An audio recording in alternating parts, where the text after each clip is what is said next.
आज खरं तर आपल्या कांदळे गावासाठी एक घोषणाव गोष्ट अशी आहे की आपल्या गावचे सुपुत्र आदरणीय रामभाई रेपाळे यांची ठाणे महानगरपालिकेच्या निवडणुकीमध्ये नगरसेवकपदी बिनविरोध निवड झाली। प्रथमतः त्यांचं आपण सर्वजण स्वागत करू।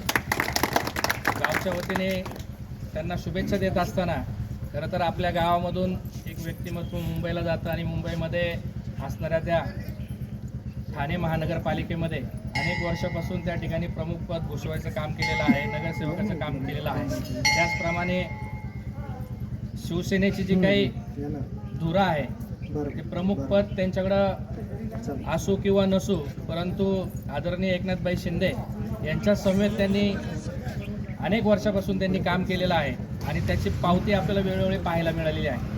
गावातली कोणाची काही अडचण असेल किंवा गावामध्ये कोणालाही काही प्रॉब्लेम असेल, कोणाचा फोन जरी गेला तरी रामभाई त्या ठिकाणी त्वरित फोन उचलतात। जेवढं काय त्याच्यावर पटकन सोल्युशन काढता येईल त्या पद्धतीने त्यांनी आजपर्यंत कार्य केलेलं आहे। तसंच काम त्यांचं त्या ठिकाणी असल्यामुळं आज एवढ्या मोठ्या महानगरपालिकेमध्ये त्या ठिकाणी बिनविरोध म्हणजे सोपं गोष्ट नाही आहे। सुनीलशेठ आपण पाहतो गावामध्ये गावातले एक वॉर्ड 500 मतांचा 600 मताचा बिनविरोध करणं किती अवघड जातं, तर तिथं हजारो लाखो मतांमधून त्या ठिकाणी बिनविरोध होणं ही सोपी गोष्ट नाही आणि ती मुंबईमध्ये। आणि आज खरं तर ही अभिमानाची गोष्ट आपल्या गावासाठी आहे। खरं तर आई कालिका मातेचा आशीर्वाद बाईंच्या पाठीमागं आहे।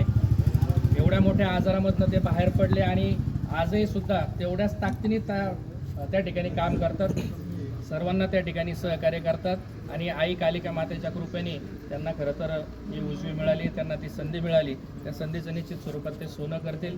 आपल्या सर्वांच्या गावच्या वतीने त्यांना मी या ठिकाणी पुन्हा एकदा शुभेच्छा देतो।